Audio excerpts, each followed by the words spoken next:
All right, good morning, KW Milwaukee. Hoping everybody's having a phenomenal start to their Tuesday, July 12th.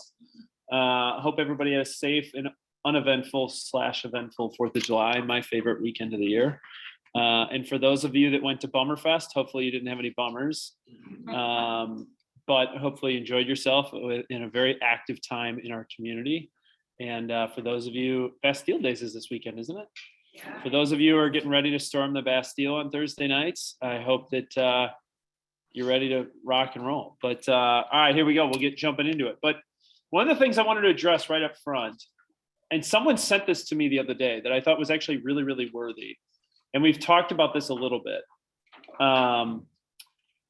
But, you know, I read a Wall Street Journal article recently that talked about how 41% of America has either quit their job or thought about quitting their job in the last 12 months. And in conversations that I've had with folks, you know, I would say in the last like 3-4 months, maybe 6 months, maybe 18 months, like this concept of burnout is real. And I'll tell you why, especially in our industry right now. June was the apex. Like I'm just telling you right now, of all the data and everything I'm looking at, June was the apex of activity for the year. Okay. And so you're coming out of an environment where you are at the apex. July is still going to be really, really healthy in terms of total overall activity. But one of my biggest concerns amongst the entire group is burnout, fatigue, how you show up holistically for your family, for your spouses, for your friends, and what it is that you're doing to focus on yourselves, right? And I usually talk about this before the holidays. Like I talk about the glass balls, and you can't let one of them is rubber, and you can't let one of the glass balls break, right? So someone sent this to me recently. Outside of our industry, we were just talking about fatigue and leading people and all these sorts of things, and I thought it was incredibly powerful. So I wanted to start it out with you guys this morning, just to get you to think. Because again, my job isn't to manage you. My job isn't to lead you. My job is to make you think. And if I made you think today, I've done my job for a Tuesday morning. So here it is. This is what someone sent to me the other day. If a flower doesn't bloom. One sec. I don't know why that didn't go on.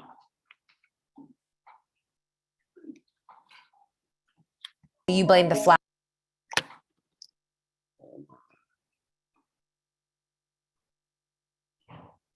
You know what? We'll do this. One sec, guys. Sorry. I have my audio visuals screwed up. Flower, or do you? All right, here we go. I'm going to reset this. Sorry, guys, for those of you on Zoom. I had a little bit of AV function. But here we go. This is what someone sent to me the other day that really, really made me stop in my tracks and made me think. If a flower doesn't bloom, do you blame the flower or do you blame its environment? So imagine like if this plant didn't bloom, are you going to like blame the plant and check the plant? Or are you going to check the soil? Are you going to check the light, the humidity? Because that's the reason why the plant grows, right? So we are that flower. But if we're not growing or we're not sprouting or blooming the right way, what is your environment? Who are you talking to? What Instagrams are you scrolling? What things are you filled with in your feed? What's your mind constantly talking about, even if it's about your body? Whatever is around you should speak to the highest version of you, yes, and not the version of you that you're holding on to that's broken. So I'm going to play that again because it's like a 20-second clip, but there are some very powerful moments or comments within that section. And when we think about the apex activity and burnout, think about your environment and how you want to blossom and bloom as to where you want to go to finish the last half of the year. If a flower doesn't bloom, do you blame the flower or do you blame its environment? So imagine like if this plant didn't bloom, are you going to like blame the plant and check the plant? Or are you going to check the soil? Are you going to check the light, the humidity? Because that's the reason why the plant grows, right? So we are that flower. But if we're not growing or we're not sprouting or blooming the right way, what is your environment? Who are you talking to? What Instagrams are you scrolling? What things are you filled with in your feed? What's your mind constantly talking about, even if it's about your body? Whatever is around you should speak to the highest version of you, yes, and not the version of you that you're holding on to that's broken. So I share that with you this morning as we stare down the barrel of essentially the second half of the year and a lot of uncertainty within the macroeconomic environment of our industry. And I'll talk a little bit about that here in the back half of the meeting. But think about, you know, one of the things I've also shared with this group, and I actually shared this almost a year ago today, I look back at this, And I was reading a book, and within the book, it talked about the wealthy person's 6 life discipline areas, right? And as you talk about the pot in which your flower sits in, right? Are you taking a look at the 6 disciplines of a wealthy person's personal thermostat, right? They look at self, spiritual, physical, time, money, and growth. And are you taking moments of time to reflect on those 6 areas within your life in order to mitigate burnout and mitigate things that you may be feeling, or the pressure or the anxiety that you have in terms of where the market's going, how you provide for your family, this, that, and the other, right? And I'm going to share with you 2 other things that I got from the book. And this is more so, the shortest Cliff Notes version of a book you'll ever get. But there were 3 determiners of sound judgment. It's your diet, it's your exercise, and it's your rest. It's your diet, it's your exercise, and it's your rest. And so if you look at your anxiety levels, if you look at your stress levels, if you look at your personal relationships, and you look at, and you're really introspective about yourself, your spiritual, your physical, your time, your money, and your growth, and you're saying, all right, is my pot being fed the right diet? Is my pot being fed the right exercise? Am I giving it the proper rest in order for me to show up holistically the best version of myself, so that not only I can serve my family, but I can serve the clients who trust me with their largest financial asset acquisition or sale in their entire life, or of their entire balance sheet, or of their entire portfolio, right? And so success is wanting something and getting it, and happiness happens on the way to fulfillment, right? And so I wanted to start that this morning as someone who sent me that little Instagram post over the weekend to say, take a moment of reflection in order to mitigate the burnout during the apex. Because I feel it, I see it in the way you show up in your social media, and the way you show up for your spouses, your kids, your friends, and everything else, where you show up because of the pressures and stresses of our industry, or the macro environment, or rates are going up, and this, that, and the other. Think about yourselves, the pot, your environment, and what is it that you need to change in order to mitigate those pressures, stresses, and anxiety levels as we move forward to the second half of the year. Make sense? So my goal today, too, just so you guys know, I'm going to take a look back at the last 4 years, comparing June of this year versus the last 4 Junes, to give you some perspective. A little sneak peek. Next week, I'm going to be looking at all the leading metrics that we've seen over the last 6 months as to where, to give you a prediction as to where I see our environment going in the next 6 to 12 months. It's not a perfect crystal ball, but you have to understand where we were in order to understand where we're going. So it's kind of a 2-week segment as I look at the market, in order to give you guys some perspective on where it is that we are and where it is that we're going. Does that make sense? Beautiful. All right. So with that, we had a whole bunch of people who capped in the month of June, and incredibly powerful people that have earned the ability to earn a raise within this industry and earn 100% of their income, and some really talented folks that we want to share with you. So with that, I'm going to kick it off. First up, June cappers. First one, you talk about someone. You talk about someone who, in my opinion, has had one of the most powerful personal transformations over the last 3 years. JOC is it. And if you don't know her, go take her out for coffee, learn her story. And if you need some inspiration, just go talk to Jamie, an incredibly powerful woman who's done some incredibly powerful things. So JOC, congrats on capping in the month of June. All right, next up, Reardon Real Estate. For those of you who don't know, Sarah's husband, Tim, quit her job, right? Or quit his job. Tim quit his job in January, or I should say didn't quit. He retired. He retired from a professional endeavor that was hard on his body. And you know what? Sarah and Tim have teamed up to build an incredible business. They're having their best year yet. They live 2 blocks down the street from me. I get to see them all the time. And it's a blessing. So Sarah Reardon, Tim Reardon, congrats on capping in the month of June. Next up, ironically, Benny the Jet Davis. Ben and I used to play high school football together way back in the day. Then he got his real estate license and joined on to KW, I think 3 months ago, and capped in the matter of 3 months. Has a young family, has done some really cool things in life, most recently running like on the management team at Whole Foods and different things, and is transitioning for more of a work-life balance. But Benny the Jet Davis, congrats on capping in the month of June. Next up, Nick Fetting. I call him the Bruce Springsteen of real estate. Just one of those calm, cool, collected dudes. Always shows up with sunglasses when he walks into a closing, like just a cool dude. Nick Fetting, if you don't have a chance to know him, get to know Nick Fetting. Congrats, Nick, to you and your family on capping in the month of June.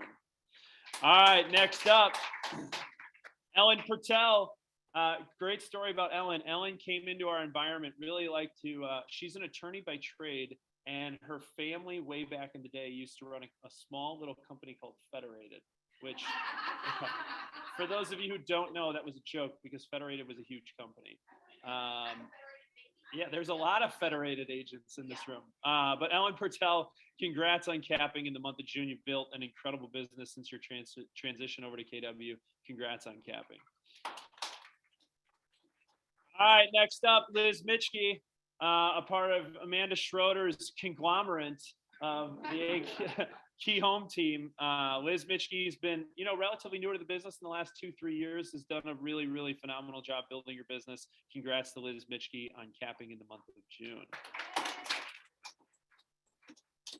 Next up, Karen. Karen and I have known each other for a few years skiing on the slopes at Holy Hill. Her family used to run bars and restaurants called Jake's on the west side of town. And she made a transition in life, midlife transition into real estate, has done a really nice job. She works on Corey Bolt's team.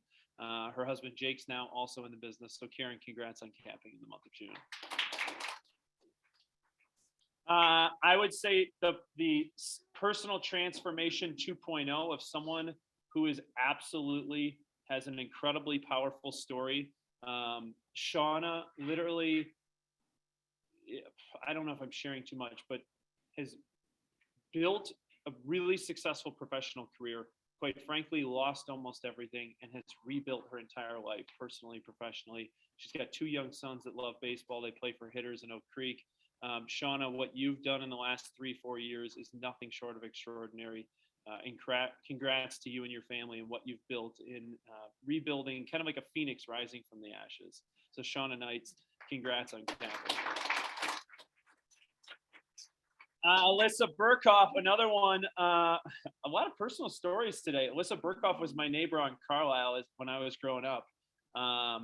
Her husband's an incredible OB, high-risk OB in the city of Milwaukee named Jonathan Burkhoff, great guy. But Alyssa transitioned into our world 2-3 years ago from CB and is essentially tripled her business since moving over. So Alyssa Burkhoff, congrats on capping in the month of June.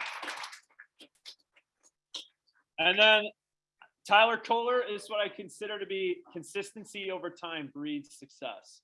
Tyler is one of those that early on in the very beginning, as you built your career, he's the testament to of fortitude and staying the course. And many times we had conversations like, I don't know if I can make this work, this, that, and the other. And again, as I've said many times, like in Simon Sinek's book, The Infinite Game, there aren't winners in the game, there aren't losers in the game, right? They're just those who have a stronger willpower and have more resources to continue playing the game. And if you have that willpower and resources, you'll see the results. So Tyler Kohler, congrats on capping in the month of June.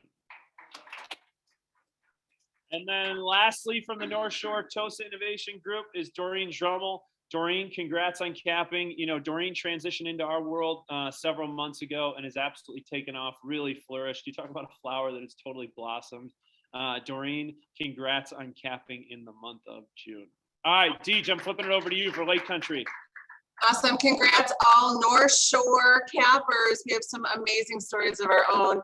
This woman here, Annie Stabler, capping in the month of June. I remember back when I started here, Annie was starting about the same time, and one of her first questions to me was, how do I compete with discounters? She doesn't ask that anymore because she just grows an amazing business. And congratulations, Annie. Super proud of you. And next we have John Lorenz, our very own John. This man writes songs. He travels to Nashville. He brings culture and fun to the Lake Country office. He's got a very big event coming down the road. If anyone runs into him, you might get an earful about a golf game coming up. So, John, congratulations on building a tremendous business in the midst of all of the other.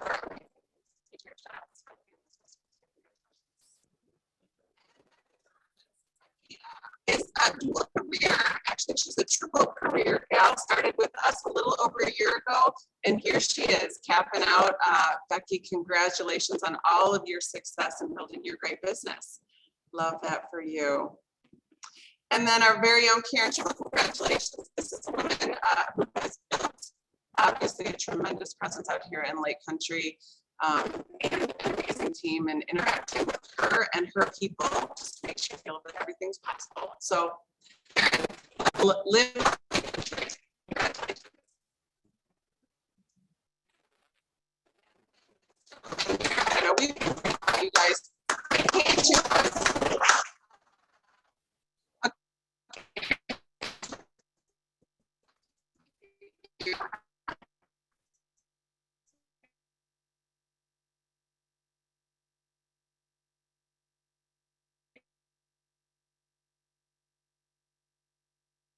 All right, with that, Deej, it sounds like your mic is cutting out, and I'm going to take it back over. So, Frank Cinto, congrats on capping in the month of June. And Willis, I think, maybe not. Maybe it's my internet. Maybe not. All right, never mind. Here we go. We're continuing on. The joys of trying to do live and in person and Zoom all at the same time. So, all right, Sheriff Reed, what do we got as it relates to compliance updates, and what do these guys need to know? Good morning, everybody.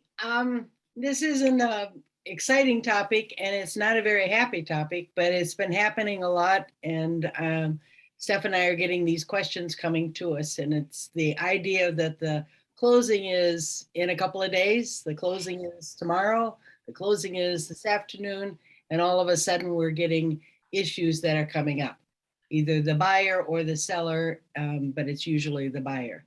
So what do we do when this happens? How do we hold it together?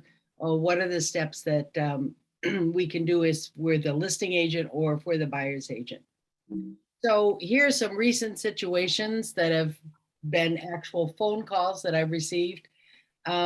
This is an interesting one. It's happened 3 times where the financing cannot be satisfied at the last minute. And we are getting a letter from the lender for the most part. It is properly dismissed as a financing contingency, but obviously the seller is irate because it's a day or 2 from closing. I've had several pushbacks from co-brokes on this that says you can't deliver this unsatisfaction of financing because we're past the loan commitment date. And what?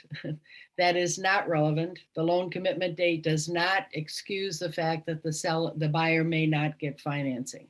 So don't let that be an argument for your buyer, but always make sure that you have a bona fide letter from the lender saying that they cannot get financing, a notice that you have to deliver, and you can do the camera with that. But loan commitment date is irrelevant in financing availability. Another one that's come up is the buyer has employment change. The company just wants to send him somewhere else at the last minute. That is a default, and probably this buyer would need an attorney. The alternative is to close on it and then put it back on the market. This has happened maybe 4 times in the last 2 or 3 months. There's been some kind of damage, either water in the basement, a chimney crack, but some kind of damage to the property after the inspection and before the closing. And so there is recourse for the buyer at this point. If the damage is over 5% of the purchase price, the buyer can walk on this, or the buyer can elect to stay in the deal and take the insurance proceeds. If it's under 5%, and this is where we've had some arguments, if the damage is under 5%, like some heavy water in the basement or something, then the seller is to fix it. And that's the responsibility of the seller to get that back to normal. And that's where we're having some disagreements. There was one situation, it wasn't one of my calls, but I read about it and it kind of put a chill through us. that some people are putting that they will cover the seller's closing costs as an incentive for the seller to pick their offer. That could mean you're covering the seller's commission. And there was a big to-do about that because there was no specification of what the seller's closing costs were. The seller insisted that his commission was part of it and wanted the buyer to cover that. I'm sorry for my awful cold. And Charlie, you might have to finish my slides if I go into another coughing jag. I got you if you need me. Good, thanks. But never give your advice. There are lines in the offer that say what happens if a seller defaults or what happens if a buyer defaults. That's as far as you go. Okay. Charlie, why don't you finish this out? All right. Sure. You know, here's what I will also tell you. Sheriff Reed has been dealing with this for the last couple weeks. And if you want to do me a favor, just send her a little text and say, hey, we're sending mad love your way to help you get over whatever it is that she's got. That frog in her throat just doesn't want to go away. But I'll tell you, the examples she's dealing with are real life examples of phone calls we get on a daily basis. And, you know, the one I just want to go back in terms of going back to the closing cost number 4. You have to be very, very, very specific because you could ultimately cost your buyer a significant amount of money in the interpretation of what closing costs could be. So be very careful of what that looks like and make sure you're having very specified language. Now, having said that, now I am not the sheriff. So my caveat to this is if you need the sheriff or Lieutenant Kennard to better go into these, reach out to them for further. But if a party is having issues with the contingency, right, or defaulting, if it is a failure to satisfy a contingency prior to closing, buyer's agent should draft a notice to the offer to purchase stating the contingency cannot be met. Attach proof of the failure to satisfy, lender letter, inspection report, defaults, etc., and a camera. Attention to the seller's right to cure. Okay. Again, I wish I had more context to these because Joan didn't give me a heads up, but we'll go with it. If it is a default of the contract, buyer should seek professional advice from an attorney to protect his legal rights, his or her legal rights and damages. Seller may also want to hire an attorney to resolve his rights. Again, if an attorney reaches out to you, what do? You call Joan, you call Steph immediately.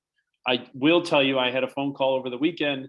An attorney very casually called a listing agent, and the listing agent was very happy to, I'm happy, you know, she represented the seller, the buyer was represented by a co-broke, the buyer's attorney called the listing agent, and the listing agent said, I'd be happy to give you all the documentation that you're looking for. No. If an attorney calls you, you say, thank you, we'll be in touch, and then click.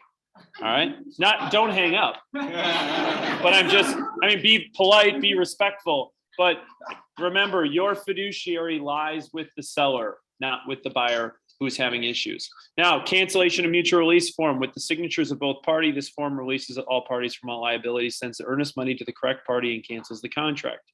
A seller seeking damages or wanting to keep the buyer's earnest money will not sign the camera until he or she learns more information of his or her rights. However, he or she will have difficulty selling the property to another buyer until the offer is canceled. Lots of earnest money disputes lately. Just be prepared. Both parties can mutually agree to sign the camera and return the earnest money without notice or proof of reason if there is no dispute. Okay, best practice, be prepared. Let's see what she says. Keep in touch with your client throughout the entire process. If you're a buyer's agent, keep in touch with the buyer's lender for any changes, missing documents, etc. Watch for changes in the client's mood. Is the buyer avoiding your communications? Are there personal matters that are affecting your client's position? Be clear with your buyer the intentions of a pre-closing walkthrough. It is to determine that there has been no significant change in the condition of the property except for normal wear and tear and changes agreed upon by parties, and that any defects sellers has agreed to cure has been repaired in an agreeable manner. Make sure you confirm a showing with the listing agent for the walkthrough. Sheriff Reed, any additional insight you'd like there? No, you did a wonderful job. Oh, beautiful. I'll tell you another anecdotal story. We have an agent in our firm who is representing a buyer, The buyer got cold feet and just up and walked away. No one could get a hold of the person. And it was about to go to close. Everybody was freaking out. And the buyer was in a legally binding contract because the contingencies were met. And the lender had already provided loan commitment. Stay in communication with your buyers so that they don't ghost you. It gets messy quick. I don't know if that's, but it happens. Like, I'm telling you real life stories of things that happens. So with that, Sheriff Reed, anything else that we missed that I didn't do justice to? No, thank you. Apologize. All right. And again, if you have questions, feel free to reach out to Sheriff Reed or Lieutenant Kennard. All right, Lindsay Vrianek, what do these guys need to know? All right, good morning, everybody.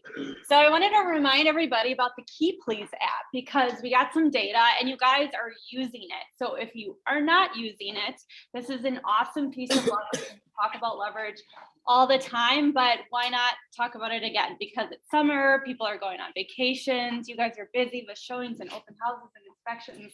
Why not leverage the app to kind of, get back some of your time.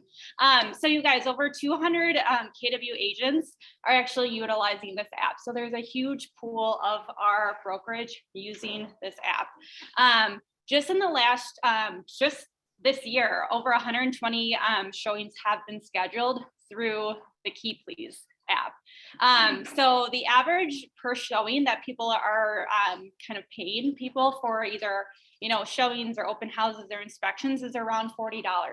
And the great thing about using the app is that you can name your price. So if you need someone to run over a key or sit during an inspection or something, if you can't make it, it's right around $40, but you can, again, name your price. And it's not just showings, it's open houses. If you need someone to drop off a lockbox, drop off signage, let in a contractor, and it's an awesome way to earn extra income. So if you're new to the industry, if you just want to gain some experience, make sure that you are downloading the Key Please app. If we have all the information on our KW Realty MKE website with how to sign up. If you are unable to sign up, please reach out to me. Key Please support is super responsive. We'll get you up and running within a couple hours.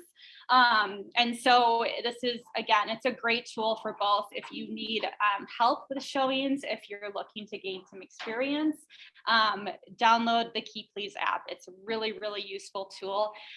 There is also a new feature. It's called Favorite Agents. And so this is really nice because you can actually create kind of your own team through the app. So if you want to kind of utilize the same agents for your showings and to help you out, you can actually, on the little screenshot here, you'll notice that you can heart next to someone's name, and that basically adds them to your team as one of your favorite agents that you can use for help.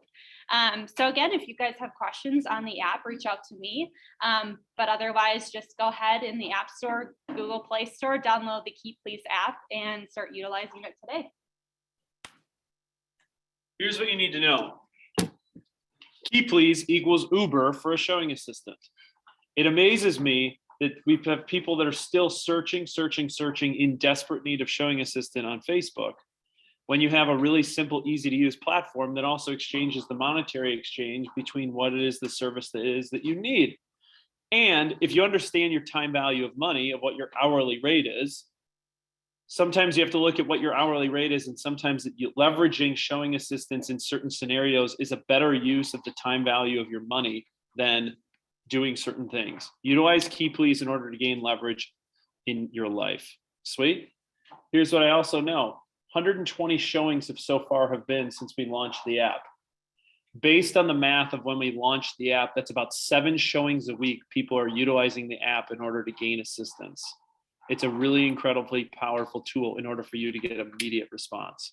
And for those of you who don't have a team, it's a way for you to build out your team of your showing assistants on how you build your favorites in order to send it to the specific people that you know, love, and trust with your clients in a showing. So there you go. There's my pitch for Key Please. All right. Upcoming trainings and events. Then I'm going to get into awards. Then I'm going to go into the market insights. Here we go. So as a listing agent, you have a job. and you have 4 key responsibilities to the job. The 4 fundamentals of a listing agent are this: successfully secure the listing. 2 is market the listing. 3, sell the listing. 4 is market the sale. Why do you do this? If Peter Gossman Sr. was here, he would have it right off the tip of his tongue. Because all of your listings should have babies. It's your primary objective. If your listings aren't having babies, you aren't doing your job right. Just being real. If your listings aren't having babies, you aren't doing your job right as it relates to how you maximize exposure and market your listings in order for you to build a big business, in order for the life you desire. Make sense? If you don't know what to do or how to do it, great. I have opportunities for you in order for you to understand how to leverage your 4 fundamentals to ensure that your listings have babies. Let's talk about Mega Camp. It's August 23rd to 24th in Austin, Texas. Here's what I know. If you need hotel links, it shows up in your confirmation email. Handful of people are staying at the JW Marriott. I have 10 rooms reserved. If you want a room, shoot me a note. Here's what I also know. We're going to have a bus, limo, something that's going to take a group, because a whole bunch of people are on a Southwest Airlines flight from O'Hare direct to Austin. It gets you in at perfect times for the event. The event really is Tuesday and a half day on Wednesday, and you're back home by Wednesday evening. So you're saying, who's already going? Well, the people who have registered are Maureen Stella, Sarah Jo Dietrich, Kathy Shaw, Jonathan Newby, Lindsay Weber, Janine Warner, Jay Schmidt, Catherine Eaglehoff, Liz Mitchke, Ellen Pertel, Aletha Champagne, Abby Wall, Annie Stabler, Nikki Kunik, Amanda Schroeder, Paul Nicklick, Liz Toomey, Lindsay Greenway, Willie Stella. What do those people all have in common? They're really fucking successful. Okay?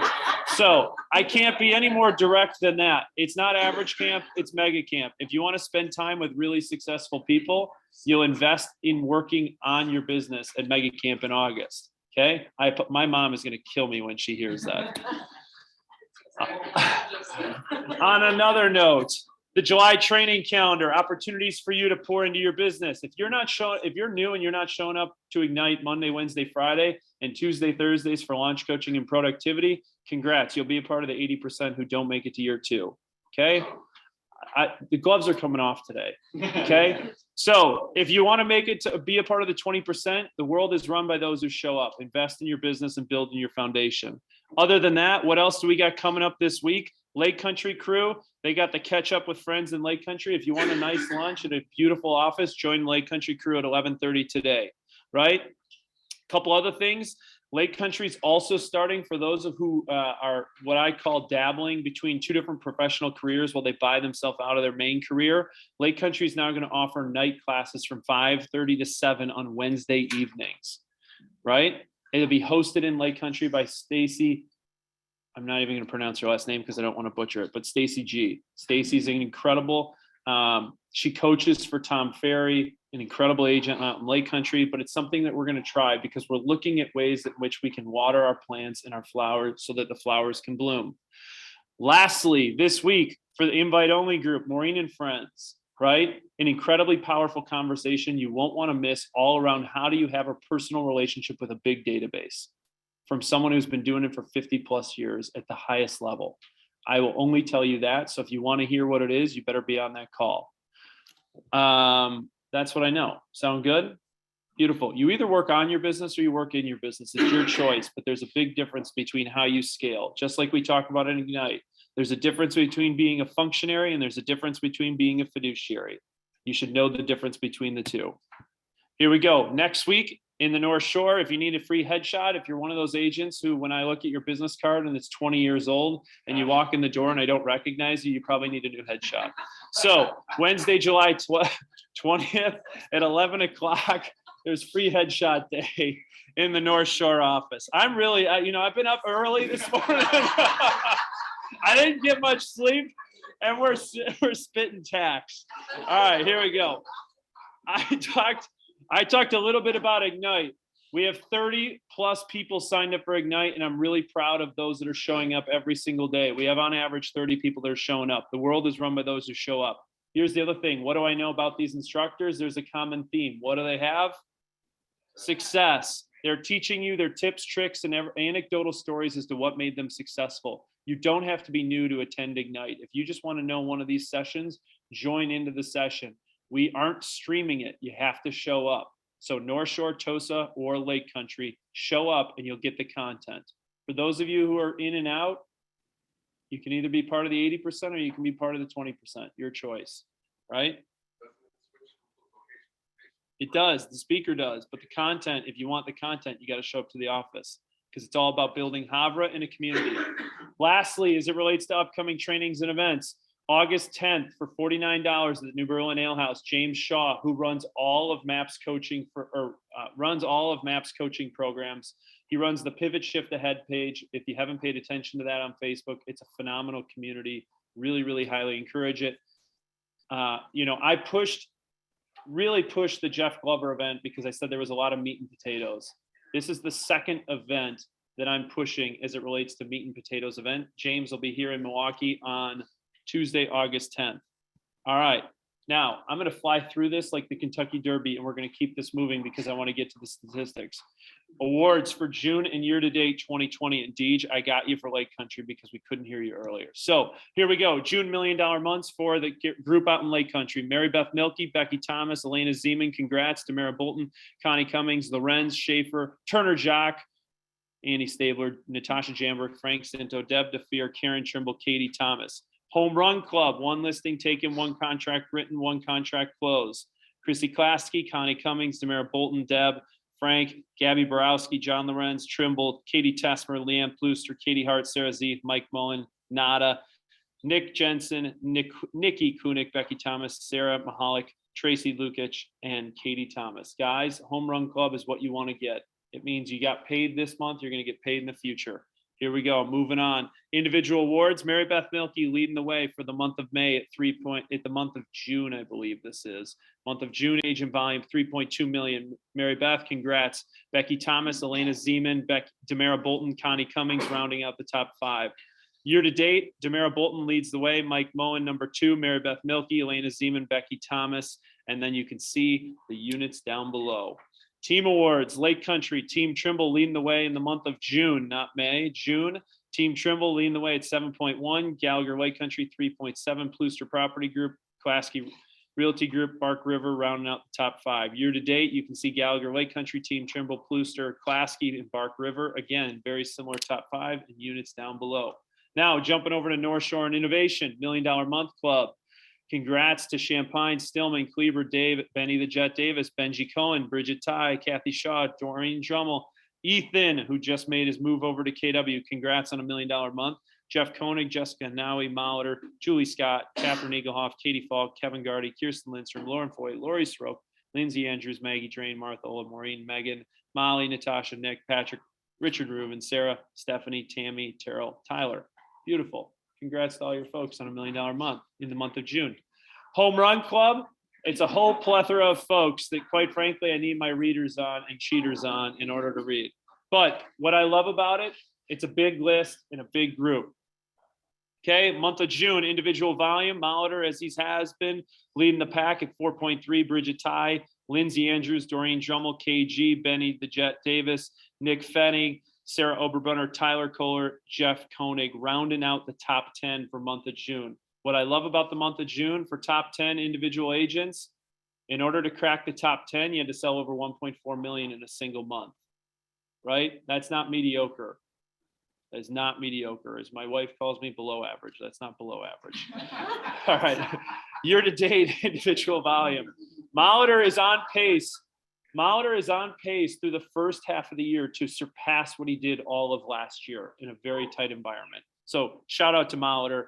Sarah Oberbrunner, Bridget Ty, number 3. Ethan, who made his move over from Homestead. Lindsay Andrews, Abby Wall, KG, Kyle Clements, Doreen Drummel, Nick Fetting, rounding out the top 10 so far year to date. And you can see individual units. Again, agents give you, or market gives you, agents control their units, the market gives you volume. All right, here we go. June volume teams, FRG 29 million, JSG 14, SRG 8, Double Bolt Realty, Dusty's team, Duval Group, On Point, Fair Hinton, Keyhome, I always screw that up, and Champagne Realty Group, rounding out the top 10 for June. Year-to-date year-to-date units by team for the top 10, and then year-to-date volume, FRG, JSG, SRG, On Point, Duval, Double Bolt, Keyhome, Dusty's, Nikolic, and Fernwood rounding out the top 10. guys, congrats on the first 6 months, and on to the next, because the first 6 months doesn't mean jack shit. Now it's time to go to work. Jack squat. Here we go. Market insights. Here's why I'm so excited, because the first 6 months don't matter. If you want to hit the year-end number, here's what this looks like, and this is what you're going to have to pay attention to. Here we go. Again, reminder, what I'm looking at here is the last 4 years of data to give you perspective. Next week, I will take a look at the last 6 months of data to give you where I think the market is headed. Today's conversation is a consumer conversation. What it is, the dialogue, the conversation that you're having, so that you can be aware and have the perspective to navigate through these conversations with your clients. Next week's conversation is all going to be focused on you and your businesses and what you're going to have to do in order to successfully navigate the next 6 to 18 months. Make sense? So today's your client's conversation. Next week, I'll focus on you. So reminders for the market of the moment. I've been sharing these for the last 6 to 12 months, but they still ring true today. The market is deceptive. It's a humbling market. Great markets don't last. Great agents do. You're not in it to have a great year. You're in it to have a great career. Post those on your whiteboard. Post those on your door. They're great reminders every single day that you wake up. Again, it's the long game. It's the infinite game. It's the willpower game and the resources game. So here's what I know. I'm also starting this off a little bit differently so that you guys have a different perspective on why the story is the way it is. Okay. Total inventory.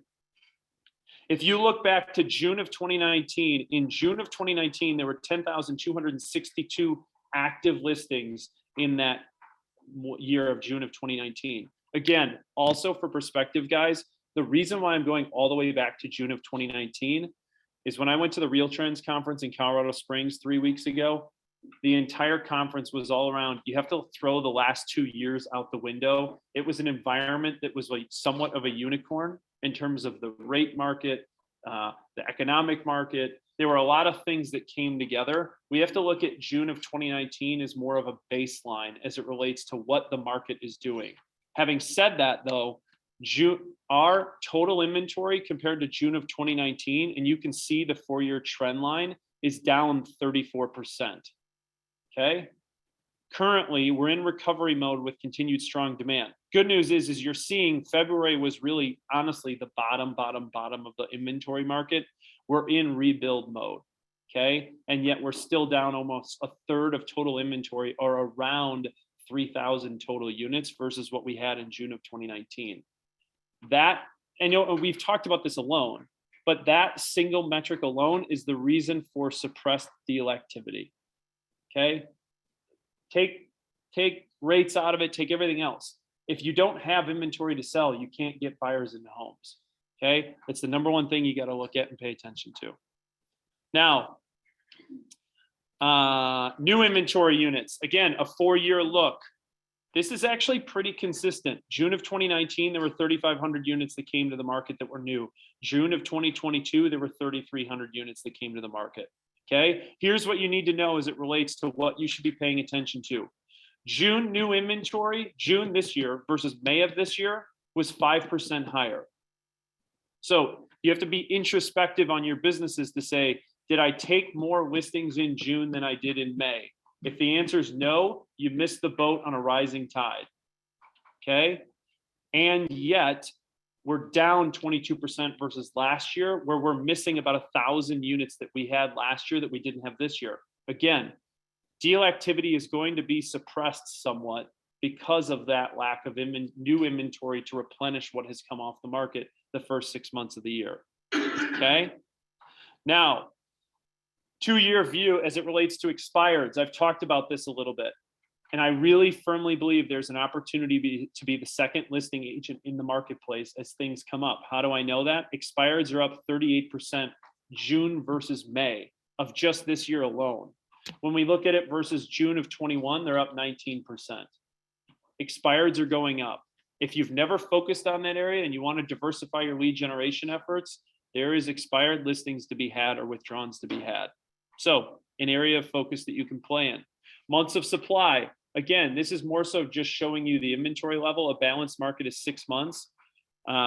June of 21, we were at 1.6 months of supply. June of 2022, we we're at 1.5 months of supply. It's hard, it's trading in and out, not that much of a difference. Essentially what I'm telling you is we're working in very similar conditions that we were last year with with a third less inventory than what we previously had.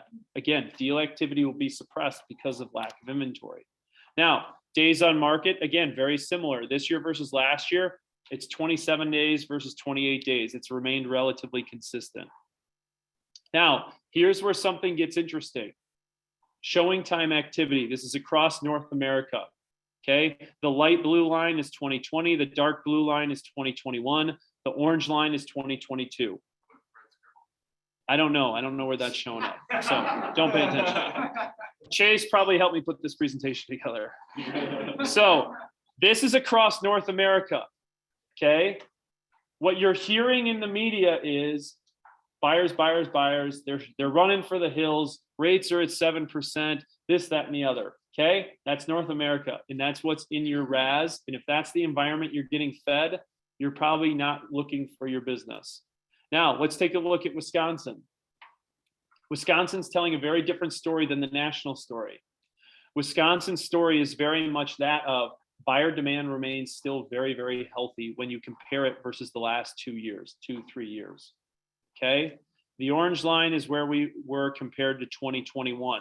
We're almost on trend with the same showing activity we were last year, despite rates being almost double what they were at the same time.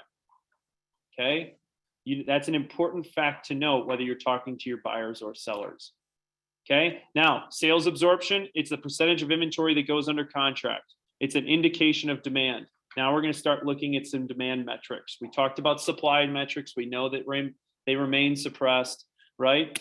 Demand metrics, sales absorption, if we just compare again, this year versus last year, we're even, 36% total sales absorption. If you go back to 2019, we have 38% of them, 38% more of the available inventory is going under contract than that did in June of 2019. What does that tell me? It tells me demand still remains strong despite rising rates, inflation, and everything else that's going on in the macro economy. Now, units going under contract. This is where you're going to start to see where deal activity is remaining suppressed.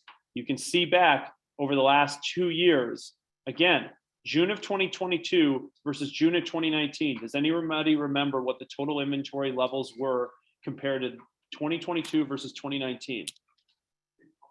Down 34%. Thank you, Ross Treffer. And yet, what do you notice about units under contract? They're almost even. So despite the fact that there's 34% less inventory in the market of this year versus June of 2019, units going under contract is very, very similar.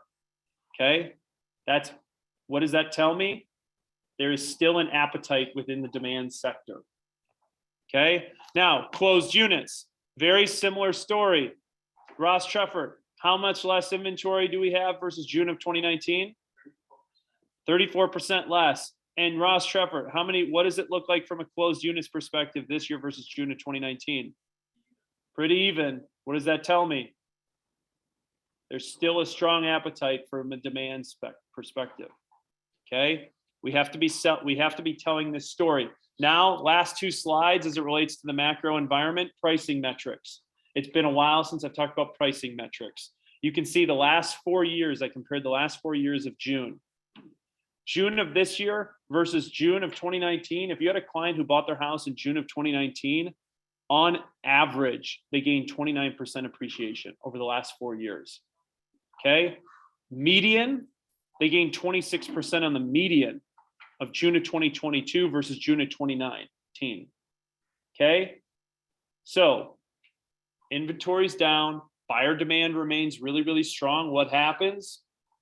Prices are continuing to appreciate. So those clients that bought the home last year that were kind of freaking out of, did I pay too much? What's the answer? No. Perfect.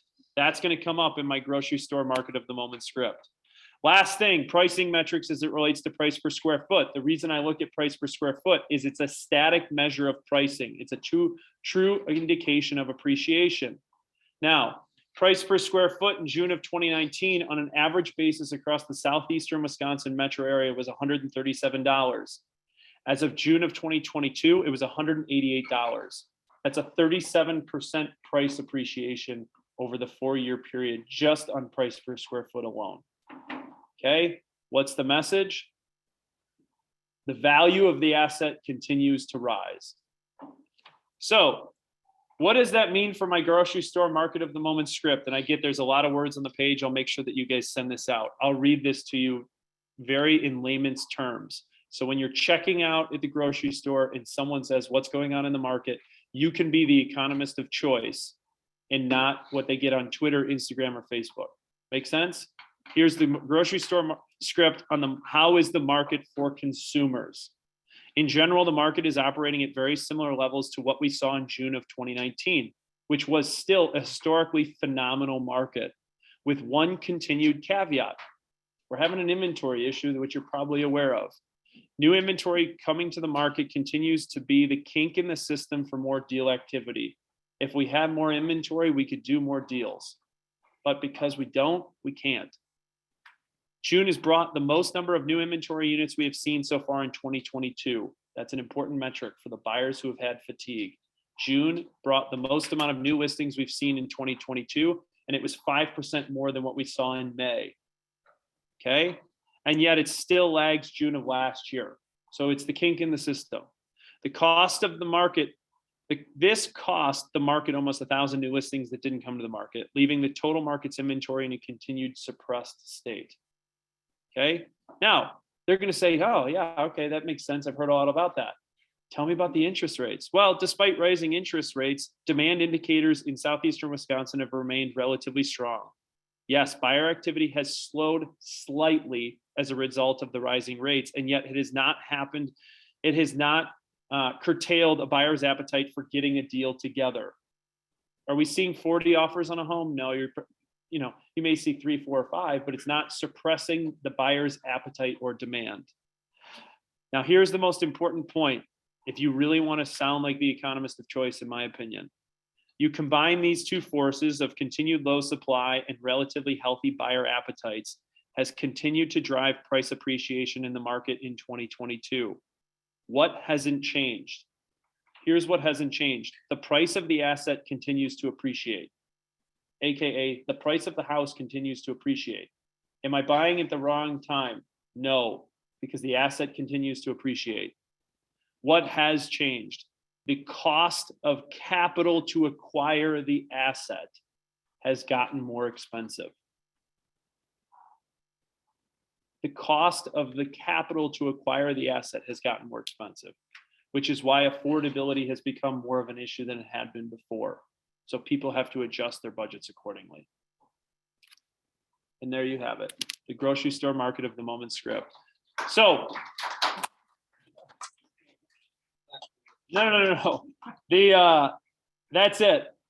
If you want to know what do I tell my consumers, that's what all the data is. That's when I look at all the data over the last 4 years and why do you compare it to June of 2019 and this, that, and the other. Hopefully I gave you enough nuggets to talk about intelligently when you're in line getting your groceries at Sendix, Pick and Save, or Piggly Wiggly.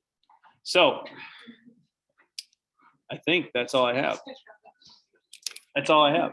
So I will send out the grocery store market of the moment script today. I will also send you the Instagram post if you want to share it to loved ones or friends and family or whoever. I thought it was incredibly powerful. Next week, I'll shift the conversation as to what you should be looking at within your businesses in order to prep it for the future. Make sense? Sweet. Lake Country crew, I'll let you jump over to the Lake Country Meetup, North Shore, and Innovation crew. I'll do coming soons, new listings, and buyer needs. Guys, have a great week, and thanks for being patient with me.